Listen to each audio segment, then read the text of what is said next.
Welcome back to another episode of the Startup Therapy Podcast. This is Ryan Rutan, joined as always by my friend, partner, and the founder and CEO of startups.com, Wil Schroeder. And as I'm sometimes joined by a whole room full of other amazing founders. So we've got a whole group here today, and we will be calling on the audience at some point. So stick around to the end to hear what everybody has to say about what Wil and I have to say. Wil, as founders, we tell ourselves lots and lots of different and funny lies to motivate ourselves, to keep going. Lots of reasons for these things, mostly well-intended. One of the biggest lies that we tell ourselves is all these things we're going to do in retirement. And whether retirement comes after a big exit or whether this is just the result of lots of years of compounding tiny wins, the outcomes tend to be kind of similar. We've got this whole list of things we tell ourselves we're going to do. But what's the reality? And didn't you just have a conversation like yesterday or day before with a founder on this very topic? Probably the third one that I think that I've had like in the past week. And so yesterday, a good friend of mine just sold his business about 6 months ago, which we were super happy to see, work really hard, put 10 years into it, finally got to the sale, et cetera. And but we were talking and I was saying this tongue in cheek. I was like, let me guess, here are all the things you told yourself that you were going to do that were about to happen now that you finally got into the exit, right? And we went through a laundry list. We'll go through all those today. And he's like, yes, all of those things. And I was like, and how many have you done? He said, none of those things. There you go. I was like, and here we go. I was talking to another friend about a week prior, having lunch with as well, also had an exit, huge exit in his case. And I said, so it's been a few years now. Where are you at? And he's like, I haven't done a damn thing. He's like, I've never been bored my entire life. And he's like, nobody told me retirement was like this. And so this isn't necessarily just about the retirement where we're, 65 plus and we're retiring. This is really when we retire from this gig, from this startup. What does it look like on the other side of that curtain? And for us, how much of this is just us bullshitting ourselves the entire time and just making excuses for this fanciful life that we're going to have, and how much of it actually plays out. So I think that's, kind of what we'll cover today. Nice. So let's dig in, man. What do you want to talk about first? Which one of the lies? You pick. I'll let you go first. Yeah. Well, okay. So there is this great blog post that I think has been lost to the interwebs. And this is kind of what made me think about it this entire time. This is like 2005. What would have been a blogging site in 2000? I don't even remember. I think they still delivered them to your house along with your Netflix right, DVDs at that point. Yeah. Anyway, so this guy in Massachusetts by Boston sold a software company and writes about it. And it was this long, long missive about all the things he said he was going to do once he finally sold it. I remember he was like 35, so he was pretty young. And one of the things he said, he's like, I'm going to read every book there is. I've got a stack of books in the corner, and I'm going to read every single one of those, right? In today's term, I think it would be going through your Netflix queue, right? But he's like, I'm going to read every single one of those books, blah, blah, blah. And he's like, you know how many books I've read? None. I've read fewer books since I sold this thing than I was when I was working. It was total bullshit. All right, so before we get into this next topic, I just want to let you know, what we talk about here is like 1% of the conversation. Really this conversation is going on all day long online at groups.startups.com, where Ryan and I pretty much talk endlessly with founders about every one of these topics. So if by the end of this discussion, you like the topic and you want to dig into it a little bit more with Ryan and I, just head to groups.startups.com and we'll pick it up from there. Yeah. I mean, and look, some of this stuff doesn't even wait till retirement, right? Like some of this plays out. Like we lie to ourselves even before we get there. I do this to myself, like every time we're going to have a vacation. I will load up my Kindle with books that I fully intend to read. And then I get back and I haven't even touched a single one of them, right? And it's amazing, but that's a different problem, of course, right? Because I'm not completely in a vacuum there where I really don't have anything to do. That's more of an issue of just letting go. But it always makes me wonder, like, why am I doing that to myself? Like, what is it? Do I need to hear these things? Do I need to pretend I'm going to do these things? Is it something to look forward to? Is it something to motivate myself? And I can never quite put a finger on it. So I'm going to be interested to kind of poll the audience on this one at some point, because I'm quite happy doing what I'm doing. I wake up ready to do this and enjoy doing it. So it's not like I'm trying to live vicariously through actions that I never take. It's not like that. It's like, well, I have to look forward to that thing, that I'm going to do in order to get through today. It's never like that with me. So I have not put a finger on what the motivations are behind these things, but I do. I have lots of these big, weird aspirations, and reading is one of them. Luckily, I do manage to consume some of that now, so I'm not completely deferring that to retirement. But like, what drives it for you though? Well, like, what is it? What do you think is behind this? Like, why are we doing this? Here's what I think it is, right? And I don't want to bury all of this, but I think for all of these things and all things we'll talk about in lists, we have this idealized version of what we must be like if our startup wasn't just getting in the way, right? I would be doing all these things. I'll give an example. I would be totally shredded if my startup wasn't getting in my way. Wait, you're not? Right? Oh my God. I'd be at the gym all the time, right? Yeah. I'd be running in the morning and I'd be working out during the day and I'd be finishing up the day in tennis. And yet I bought one of those things, the mirror, right? Which has all the exercises on it. You lost me at mirror. Like, that's the worst way to start working out. You kidding? I only go to gyms where they have frequent power outages. I'm like, can we do this with the lights out? The last time I've even used that thing. To be fair, like, I do work out every day, but like as little as possible. I hate working out, but that's the point. Yeah. If it weren't the case, I would say, oh, it just must mean I don't have enough time. When I get rid of this startup and I have all the time in the world, I'll love going to the gym. Right. It's not my pure aversion to working out. It's time. It's time. Right. Well, so I understand why you're lying to yourself about that one. That one makes sense. I get it. Well, and here's the thing. While we're doing our startups or doing anything that requires a ton of time, we aren't typically at our healthiest selves. Should we be? Should we make that a priority? Sure. But we're usually not. And we believe that there's this future point where we're just going to be this, again, idealized version of ourselves. The guy that wrote that blog post that I was talking about, I'll never forget. He specifically said, I was 100% convinced that by the time I sold my software startup, that I'd immediately run right to the gym. And then from there on, I'd have Brad Pitt Fight Club abs for the rest of my life. Right. He's like, yeah. I'm the fattest I've ever been. And it's just like this polar opposite. Not working. Well, right. And I think from a founder standpoint, it's easy to pretend all of those things aren't on us. It's easy to pretend all the things happening that are like wrong in our lives right now are our startup's fault. And that's really a lot of what this is about. It's not so much about retirement per se, right? It's about being able to use your startup as this kind of false proxy for what you actually weren't going to do to begin with. It's exactly like you said about going on vacation and loading your Kindle up with books. And at the end of your vacation, it's like, well, I didn't read any of this because you didn't want to read. It's not that fun. Yeah, it's not. Yeah, that's the thing. So I think that in some cases, so some of these become more obvious to me, right? When we talk about things like the reading, right? That's something we can say, like, we're trying to do it for self-improvement, right? This is going to make me better at running my startup. So it feels like a thing I should do, right? And I have an excuse built in for doing it. You know, working out, being healthy, we know that's important, right? So we want to do that. These are things that matter. When we get off into some of the other stuff, right? The things that really, the startup isn't stopping us from doing, like any version of normal life, you know, like just I'm going to travel all the time, or I'm going to pick up that hobby that is all consuming because I have nothing else to do with my time. That one's a little more interesting to me, right? Because that really is that far off future state. And so what are we trying to do? Are we trying to continuously tempt ourselves into continuing to do this thing because of the promise of this thing that we maybe kind of want to do in the future? Again, I'm going to keep coming back to like, what's motivating us? What's driving us to tell ourselves these lies in the first place? Because if you really pushed me on it and asked me like, you know, what would you be willing to give up to go do that like right now?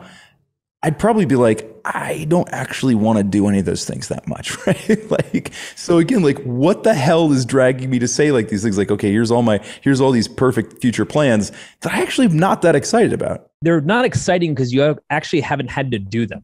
Yeah. The idea of reading all the books that you can see behind me right now, by the way, most of those are comic books, but the idea of reading all of those, it sounds awesome. Right? I have all the time in the world to read those books if I want to. Like to your point, right? I just don't. I keep thinking my startup is somehow holding me back. The biggest one I hear, of course, is that I'd go on vacation. I'd travel all the time. And yet every single founder that I know that has exited and tried that, they tell me the same exact thing. They said, listen, the first vacation is maybe the best vacation I've ever been on because it's the only time I've ever been able to relax in like a decade or longer, however long your run was. Second vacation, it's awesome because I now get to go on multiple vacations. Right. I got to do that twice in a row for the first time, right? I got to have cake and ice cream. They said by the third vacation, it's the equivalent of taking a bath after you get out of the shower. It's nice, right? Yeah. But it's kind of useless. Yeah. I had a friend that went through this, and that was kind of the plan. It was after post-exit. They set up a world tour over a 2-year period. I mean, they had planned this all out. It was this big thing.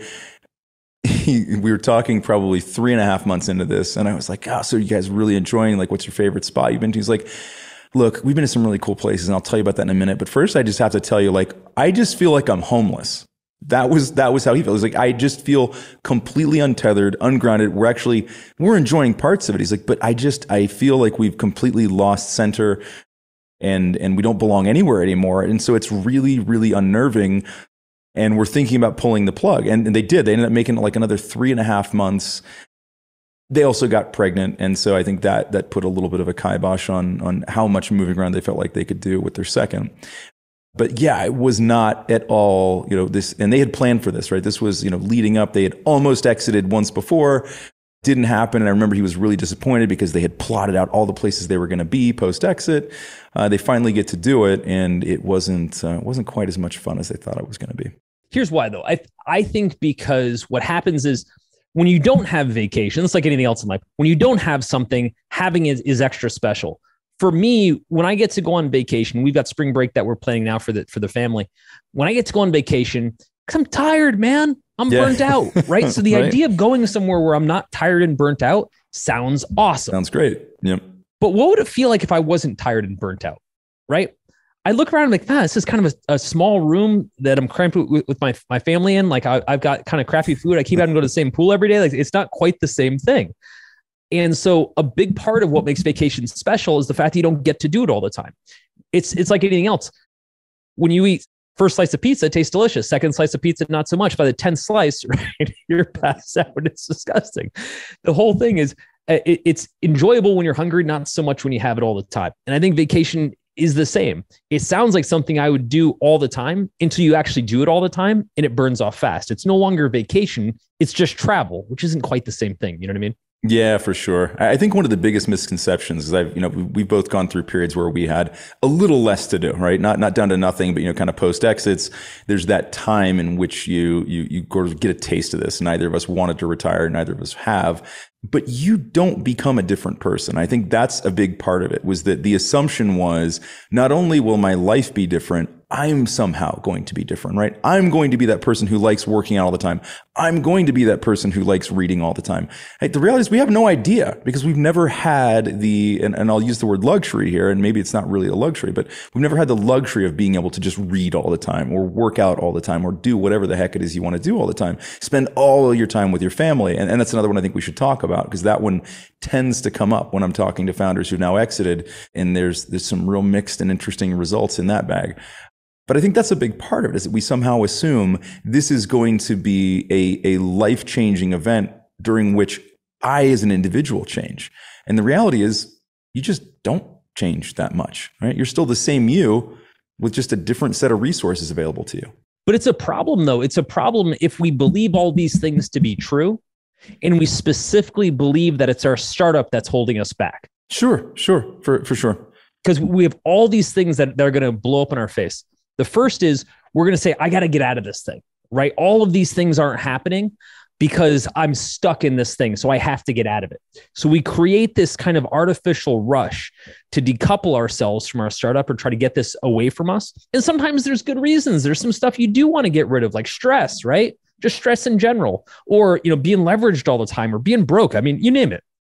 Plenty of good reasons to get out of it. I'm not suggesting that. Sure.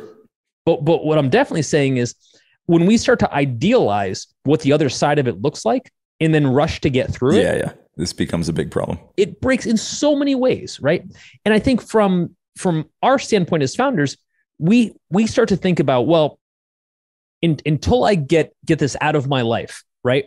I'm not going to be that perfect miracle person in life in all aspects of my life, right? And I look at it and go, were you really that person before? Right. Right. You used to have time, right? Yep. As an example, people talk about, I'm going to pick up hobbies, right? I'm going to dabble in so many hobbies, and I'm going to be this, this international man of mystery, and this Renaissance man woman. And I keep thinking about that, and I'm like, dude, I've known you for a long time. You've never followed through on any hobbies. Never had a hobby. Right? Yeah. I've been doing it since college. You've never followed through on any hobbies. It's as if the only thing keeping me from being Gordon Ramsay is I just didn't have enough time. Like, nah, it's a little more than that. Somebody right? keeps dulling my knives. That's it. Yeah. I'm like, I've got a guitar behind me and I've actually never played it. It's just really there for show. Right. I've touched it like 3 times, Will. It's you can't play it. It's not even it's so out of tune. I'm not sure you could tune that thing. I don't even know if it has strings now that I'm thinking about it, right? Without snapping the neck on it. Yeah. But that guitar is every person's hobby. Right. Yeah. Everyone's like, oh man, I'm going to learn to play guitar. Right. I got all excited about it. Got this guitar situation going. Right. And I'm going to play all these songs and it's going to be amazing. That thing's collected dust for 10 years, right? That thing's older than my kids. Right? It's like, but I could easily make myself believe that it's, again, that all these things are holding me back. And the truth is, for the things that you want to do in life, not just, startup, whatever, you'll do them, especially as founders. We're the most motivated people on the planet. If we were going to do any of this stuff, we'd have been doing it a long time ago. And yet we don't, Yeah, and I think there's that aspect of it. And there's the other side is that, I get sad for a couple of reasons. When I hear people kind of talking about all these things they're going to do, again, I'm going back to the motivation. Like, why are you telling yourself this? Why do you need to paint this future picture that's so different than now? And couldn't you be at least sketching some of that into your life at this point?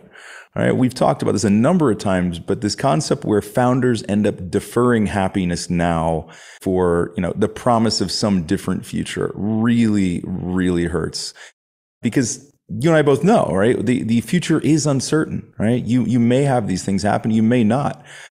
We both have really sad stories about people who did this and worked hard, got their exit, and then life fell apart or their health fell apart or lots of other things happened that kept them from truly being able to enjoy that future retirement state. So, one of the things I'm always trying to harp on is like, if you really do want to read all the time, at least start by reading some of the time now, right? Play test it. You might find you hate it, right? Like with so many things that we've talked about, well, you went through this with woodworking, right? Where you had some extended time off and it turned out you didn't actually want to be in your wood shop all day, every day for an extended period of time. You really enjoy it when it's here and there. But, if you had retired under the premise that you're just going to do woodworking full time, how would that have played out? Well, it's so funny you should say that because, like you said, I did pick up this hobby and I'm insane about it. I was out in the workshop this morning at 4 a.m. also because I couldn't sleep. But out there, working. For anybody who hasn't seen this on Instagram, it looks like Tony Stark's. If Tony Stark was doing woodworking, that's what this thing looks like. It's insane. Yeah, I'm out there. It's also not heated, so or it wasn't today. And I'm out there. It's like 20 degrees outside, building stuff, whatever. And I'm super passionate about it, right? And so I make it happen. I work an insane amount of hours, but again, like if you're passionate about something, you go and make it happen. Truth is, whenever I do too much of it, right? If I try to do this a few days in a row, by day like 4, I'm burnt out. I'm tired. I'm like physically exhausted. I'm carrying heavy stuff and trying not to cut my fingers off, right? But beyond that, it's special. I'm out there at this insane hour this morning, not because anything needed to get done. I'm ironically building a workbench in my workshop, right? So, but I really enjoy it. But I also know that I have to only do it for a few hours and then I have to be done, right? So I don't burn it out. Whenever I've tried to take an entire week off or something and do nothing but that, by the end of a few days, I'm like really bored of it, right? Like I actually don't want to do it anymore. Don't want to do it anymore. Yeah. The only reason it's special is because I can't do it. Because you can't do it all the time. Yeah, I think that I definitely experienced that as well when we were living in Florida and I was doing a lot of kayak fishing. I loved it, right? I loved being out on the kayak. I loved the exercise. I loved catching fish, loved eating them, loved the whole thing. And I remember that one of our neighbors was like, this guy literally, he had retired from just a federal job of some sort, I think. And this guy fished every day. And he said, like, I just, it's been such a dream. I'm here and just fish every day. And literally, like, the guy was like 6 days a week out on his boat fishing. And I just thought, like, man, like, I don't know whether I envy this guy or pity this guy or what it is, but I'm thinking, like, I couldn't do that. And I couldn't decide whether, like, if I was actually that satisfied, because he seemed to be truly satisfied. Like, I just sort of know that's not me. I did a couple times where like we had a long weekend and I went fishing 3 days in a row. And by like the last half of the last day, I was like, yeah, I am definitely good for like at least 3 weeks. I will not need to be back on the water. So I don't, maybe that's just our motor as founders. Maybe there's something different. I'm sure it varies individual to individual. But for me, I was like, there was no version of like, let's just retire and fish all day. All right. Can't happen. I'll give you another one. This one cracks me up. We have this idea that all our relationships would be better if not for our startup. Now, bear with me when I say this. Yeah, the startup doesn't make our relationships better. I've yet to see that one happen where someone is like, you know what? I can't believe how good my marriage is. Like, just it turned out all I needed to be doing was working 100 hours a week and being Right. stressed all the time and barely eating. Yep. Right? They love that. Or I've never heard someone say, you know what's really cool about this job is I get to travel all the time, hardly ever see my kids. And like, you know, I see Instagram updates about them. This is wonderful. Unless you actually really didn't like your family, right? But short of that, like, again, we've got this idea that our startup's holding us back. So again, talking to another founder friend of mine in the past year, he's got a very big family, a lot of kids.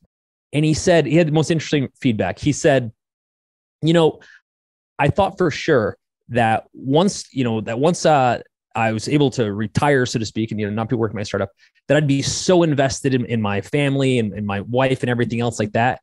And he's like, and then this weird thing happened. All of a sudden I go from not being around at all to being around all the time. And now I'm in everybody's way. My wife is like, dude, we find something to do. My kids are like, you know, Dad, I'm in high school. Like, I don't sit around thinking how much time can I spend with my dad? Like, it turns out he's like, the one thing I never thought to ask is how much more time do they need?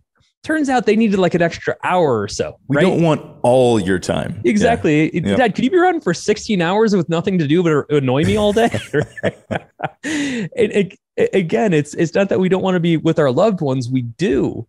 But we have to keep in mind that the amount of time we're trying to like extract or remove from our startup doesn't necessarily have a one-to-one home, right? Where all of a sudden we need to put, you know, our 16-hour days or whatever we're doing exactly in all of these other things. Point being, sometimes we just need a few hours. Sometimes we just need a break, maybe a sabbatical, right? Long enough to remind ourselves why we do this to begin with, right? Like why we got so invested. I've yet to meet a single founder. We talk to an awful lot of founders of any level of wealth, outcome, et cetera, that has said to themselves and said to me by way of that, this worked exactly like I expected. I would never work again.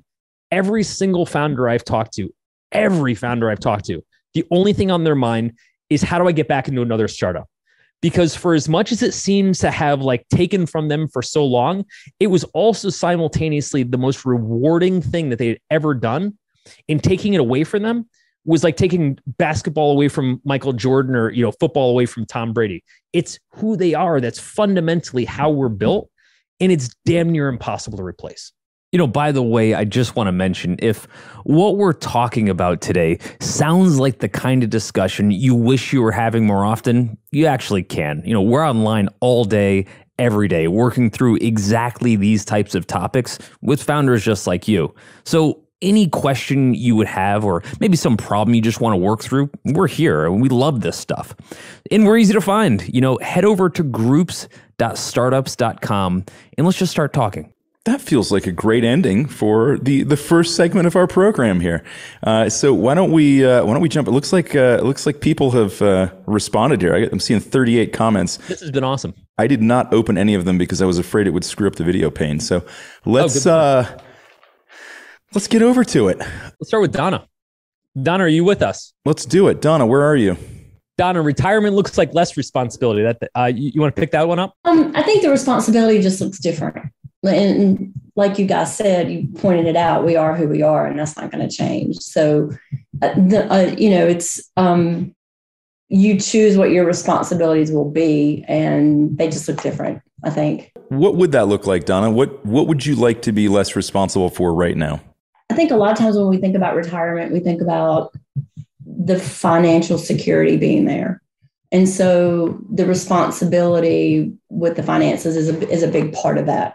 And then it's nice to be able to step away from something. So if you have another startup or you have another business, then maybe not being the one that runs the day-to-day operations, but yet you're doing other things in the background. That's a different responsibility. You're still responsible for the financial implications, but yet not the day-to-day activities. So I think that looks a little different. You know, Donna, something interesting there. kind of comparing with retirement, what I'm running toward versus what I'm running away from, right? I want to run away from stress. I want to run away from anxiety. But the things that we're trying to run toward aren't necessarily as real as we think they are. This is kind of what we've been joking about in this episode, where we're saying how, hey, I want to be able to read voraciously.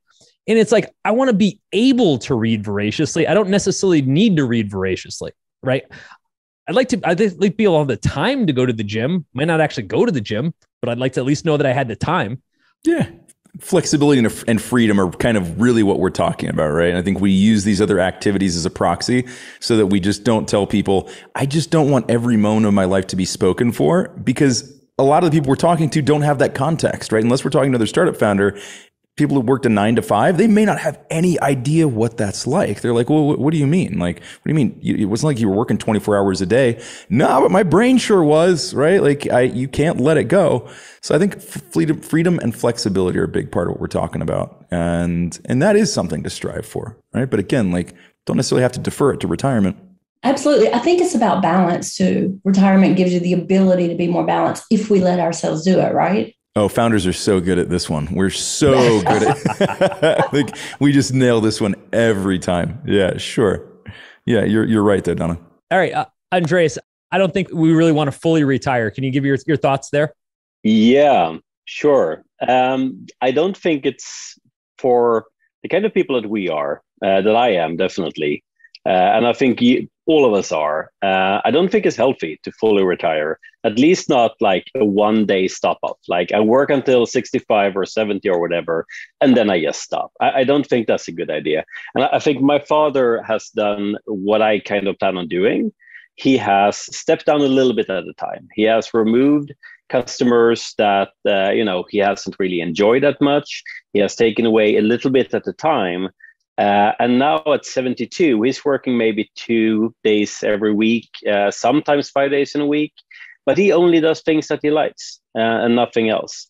And I think that's kind of the ideal thing to do, to slowly, gradually phase out the boring stuff and just work a little bit less, but keep active, keep your mind active. And I think something like that would probably be ideal. When we built startups.com, we launched it about 10 years ago. A big part of what we did as the exercise to getting this started was to list all the things we didn't ever want to do again. We've done episodes about this. And that was it was literally our retirement job. This is our retirement job, because we basically said, if we could get paid to somehow sit around and bullshit with founders all day, that would be like the coolest thing in the world. And whatever we were otherwise trying to do was going to be toward this end. So we're like, well, screw it. Why don't we just try that now? Like, why don't we just kind of do the things we said we were going to do in retirement and somehow maybe get paid for it? That was the biggest question mark. But I think what happened was, instead of saying to ourselves, here's all the things we want to do, we started off with, here's all the things we don't ever want to do again. And we worked backward from there. And one of them, it's easy. It's easy to tell yourself all the things you don't want to do, right? It's hard to be ambitious and say, is this a big enough goal, and do the big things, but it's really easy to complain.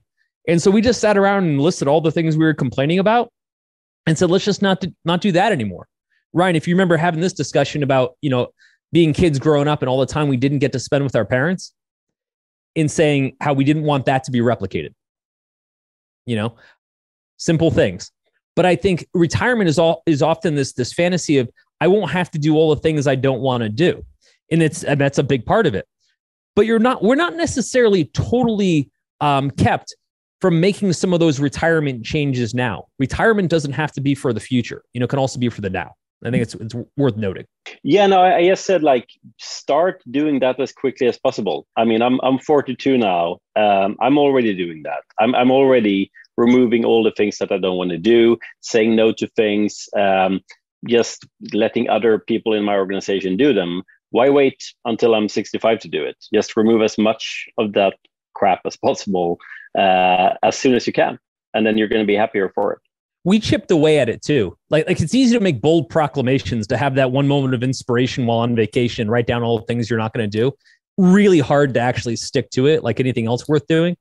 But we didn't try to do it all at once. We just chipped away at it over time. We said, here's where we'd like to be in the future. And then every year we're going to chip away a little bit, at kind of refining and pulling off the hard edges around what's been bothering us.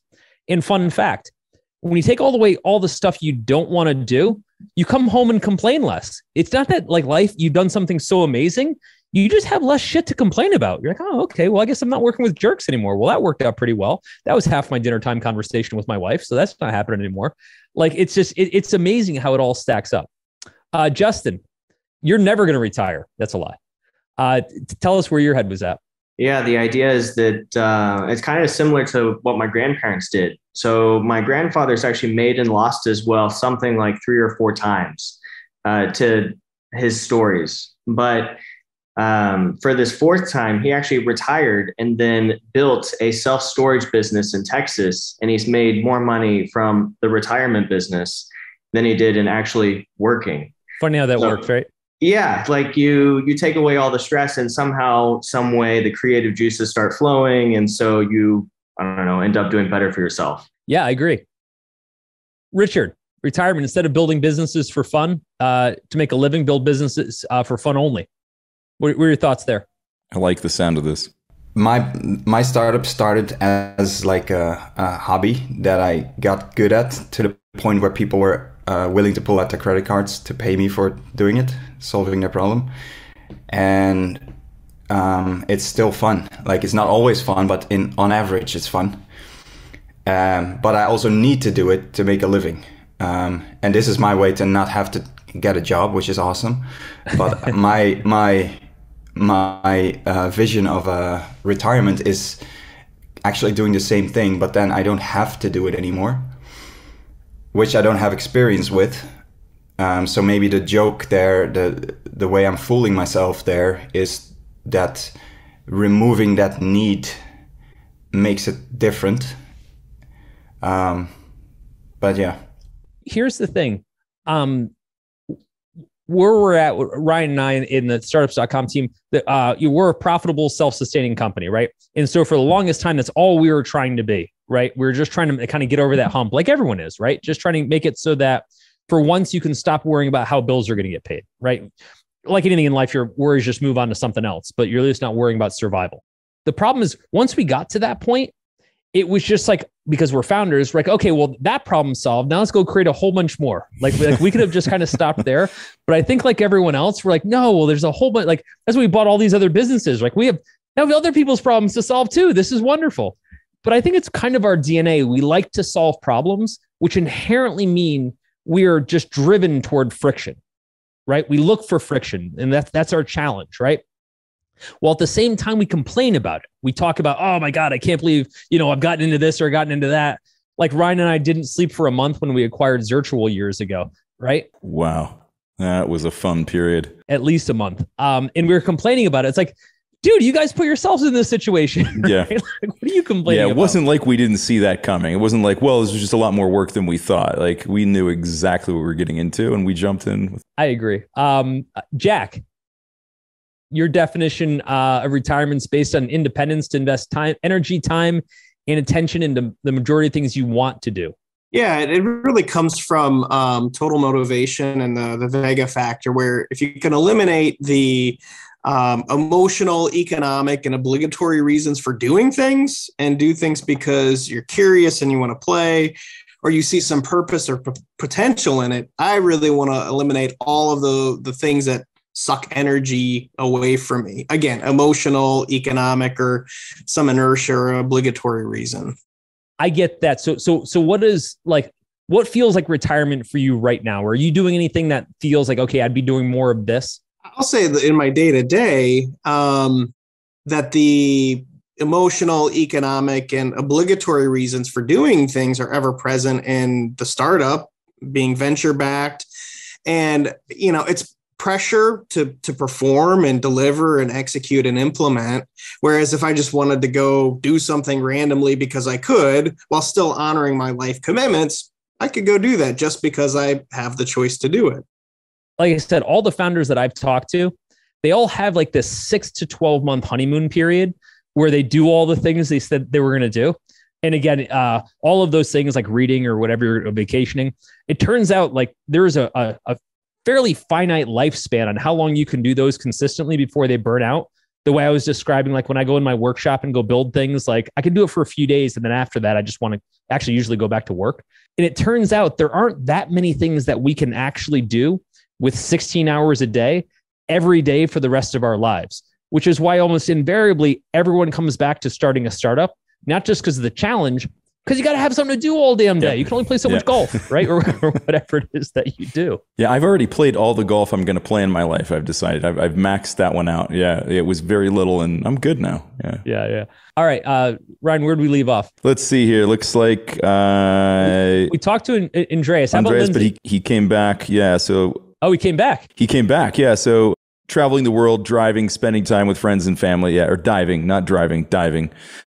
Yeah. So again, like just a list of things that we think we would want to spend all of our time doing. Don't forget to come back up for air, Andreas, or it ends up being a really finite time when you're diving. So yeah, let's talk to Lindsey. Retirement should allow for extended time in a variety of locations that I love, more sunshine, more outdoors, a bit more free schedule. Not sure when though. I have a question for you, Lindsey.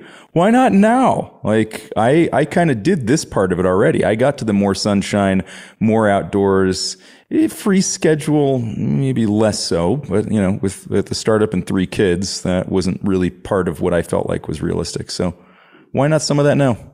I think that's basically kind of where I'm going because I've taken some time off. And I can say that a sabbatical does that allow you to kind of get rid of everything and then choose the good things back. And nice. So I've done that several times in my career, but I'm almost 64. And the thing for me is I have colleagues that are retiring and leaving me. It's nice when you work with people that you enjoy. So, that's a good thing, but I still am going, well, I didn't know you were serious about leaving, so I don't know. I don't have it planned out. I think probably, more financial security, but I think you're smart to try to create a situation that you enjoy working with the people you do and you enjoy what you're doing. And then hopefully you can narrow down those hours where it's not 16 hours a day every day in retirement. But I think we all have to have some purpose or some, focus of what we're contributing to. So for sure. I'm just wondering, to the extent possible, we can separate, those obligations and the purpose and the things that we need to do or want to do sometimes from just where we do them. My wife and I, and I've heard a couple other people, I think even some of them maybe in this room, said the same thing, which is that when we go on vacation, we want to be more excited about going home than where we were, right? And that's kind of what we've figured out how to do, and it's wonderful, right? Because I don't lean into I'm not waiting for something else to happen. I just wake up every day. I'm happy where I am, and I absolutely love what I get to go do, right? And neither of those things was accidental, right? There was a lot of deliberate design that goes into this. Wil said something before that I think is important to come back to for this particular discussion, which was that we then chipped away at some of those things that we didn't want to do, right? So I didn't want to wake up in a place that I didn't want to be. I wanted to wake up in a place that fulfilled me in all the ways that were important to me. And one of the things that exercise was really important for was figuring out then what does it actually take to make that happen, right? When we look off at this super amorphous future where we can do all the things, that's really hard to imagine. The only way we can imagine that is through retirement, through an exit, through some big cataclysmic moment that now all of a sudden I'm free to go do this stuff. If you just pick one or two of those things and you say, okay, what would it actually take within the business? Do we need to make more money? Do we need to hire somebody else to take some of that off my plate? What are the levers that we have at our disposal to pull so that we can make that thing happen? And it becomes a much, much easier exercise the way we approached it by sort of chipping away at the things we didn't want to do, and therefore by proxy opening up time and space to do some of the things that we did.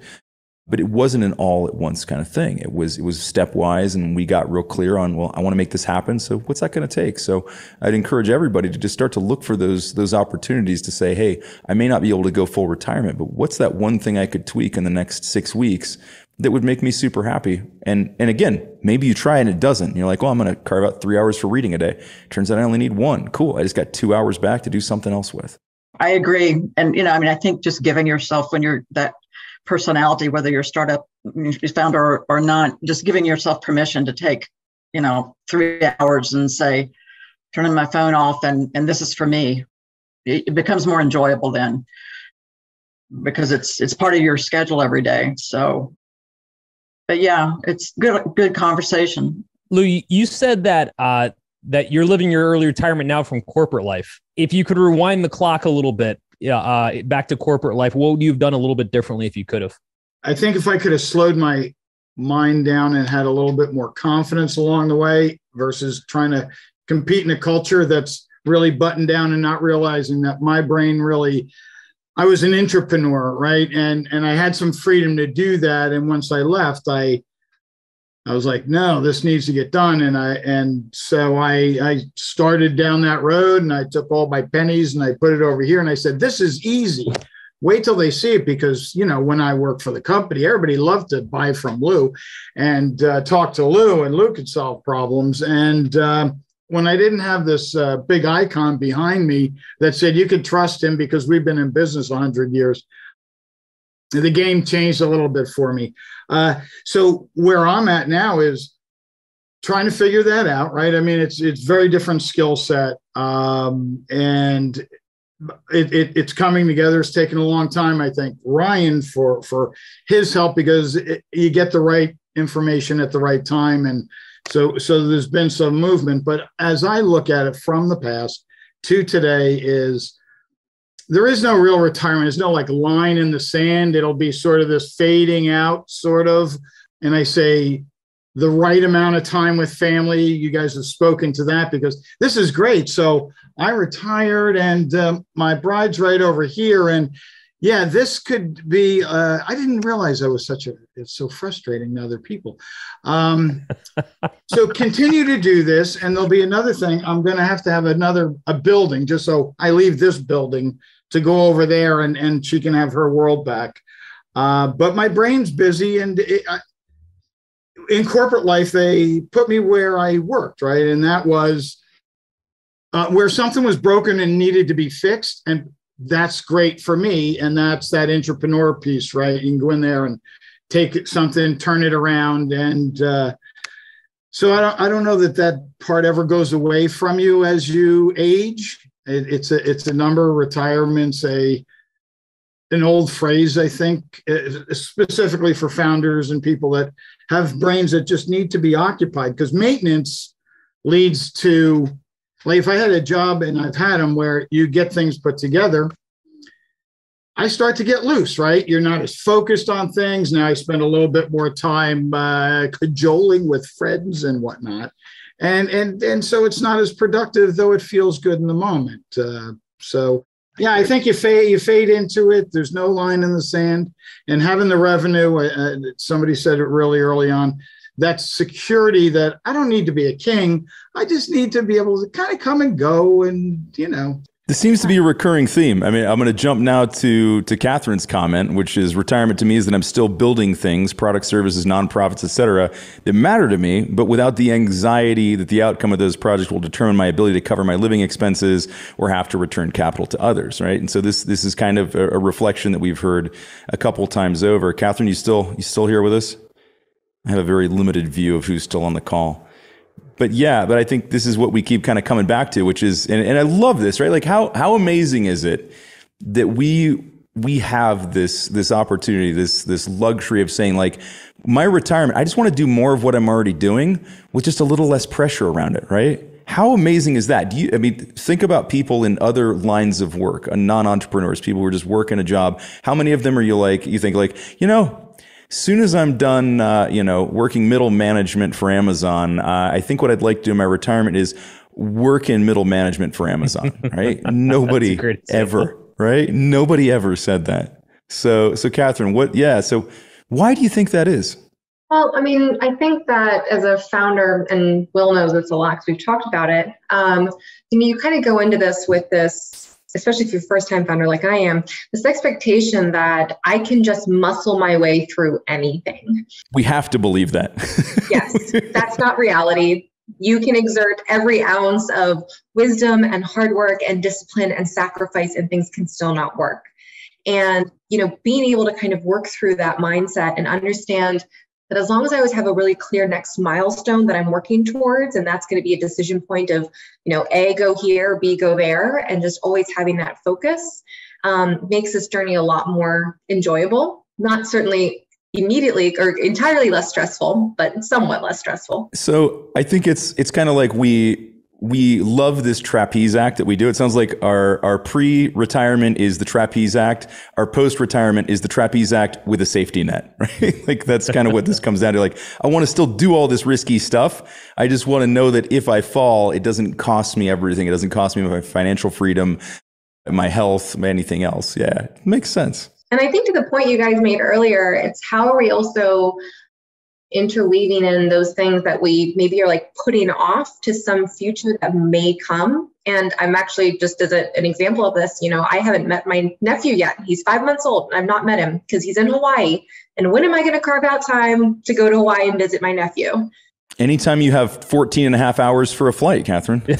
Yes. When do I find the time to do that? And, this is like that example of you're going to miss it, if you don't find the time for it. And I don't want to wait 20 years and then be like, okay, now's my chance to meet my newborn nephew because he'll be in college. Yep, right. Make sure you upgrade the gift somewhere along the way. He's not going to be into the same stuff. Yeah, exactly. Which was something else I wanted to touch on. We didn't talk about this in the course of the podcast or in the post here so far, but the idea and like kind of that we're going to be different people. Well, we will also be different people. Some of these things, like we've planted these seeds in our minds, maybe for decades around what we're going to do when we retire. Let's not forget, like we're going to be different in some ways when we retire, right? Like if you'd ask me what I want to do when I retired when I was 22, I'd be like, I'm going to do jujitsu all day long. I'm going to play soccer all day long. I'm going to if I'm 60 when I retire, I'm probably not going to do those things all day long, right?